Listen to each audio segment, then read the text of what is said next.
নির্বাচিত হবে তাদের হাতে ভাগ্য পরিবর্তন হবে না, তাদের হাতে না। আব্বা 12 তারিখ পৃথিবীর শেষ নির্বাচন না, 12 তারিখ বাংলাদেশের শেষ নির্বাচন না, 12 তারিখ শেষ হাসি হাসবে না, 12 তারিখ ইসরাফিল ফু দিবে না। অতএব 11 তারিখ যার হাতে ভাগ্য, 12 তারিখও তার হাতে, 13 তারিখও তার হাতে ভাগ্য। তিনি কে বলেন না? কে? কোন মানুষের হাতে কারো ভাগ্য নাই, কোন মানুষের হাতে জনগণের ভাগ্য পরিবর্তন হবে না। ওর নিজের তো ভাগ্য নাই, ওর নিজের তো বল নাই, ওর নিজের তো হুকবা নাই বেটাটা। ও নিজে কতক্ষণ টিকবে তারই তো কোনো নিশ্চয়তা নাই। যার নিজের ফেসাবে ধরলে দাঁড়াইয়া থাকতে পারে না, সে আপনার ভাগ্য পরিবর্তন করবে কিভাবে?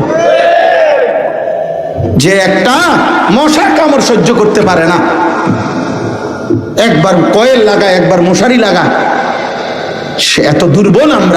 আমরা মানুষের ভাগ্য পরিবর্তন করব কিভাবে? কিভাবে বলেন?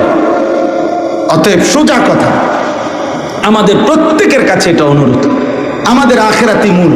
পত্রিকা আমি কয়েকদিন টানা বলছি, পত্রিকায় লিখছে 12 তারিখে দেখা যাবে শেষ হাসি কে হাসে। আমি বলছি না, হাসরের ময়দানে দেখা যাবে শেষ হাসি কে হাসে। আর আল্লাহ কোরআনে স্পষ্ট বলছেন, ফালিয়াউমাল্লাযীনা আমানু মিনাল কুফফারি ইয়াদহাকুন। সরাসরি কোরআনে আল্লাহ বলছে হাসরের ময়দানে ঈমানদার সমস্ত কাফের, নাফরমান, বেঈমান, পাপীদেরকে দেখে ইয়াদহাকুন, হাসবে, হাসবে, হাসবে। এজন্য শেষ হাসি মুমিন হাসবে, শেষ হাসি সেজদাওয়ালারা হাসবে ইনশাআল্লাহ।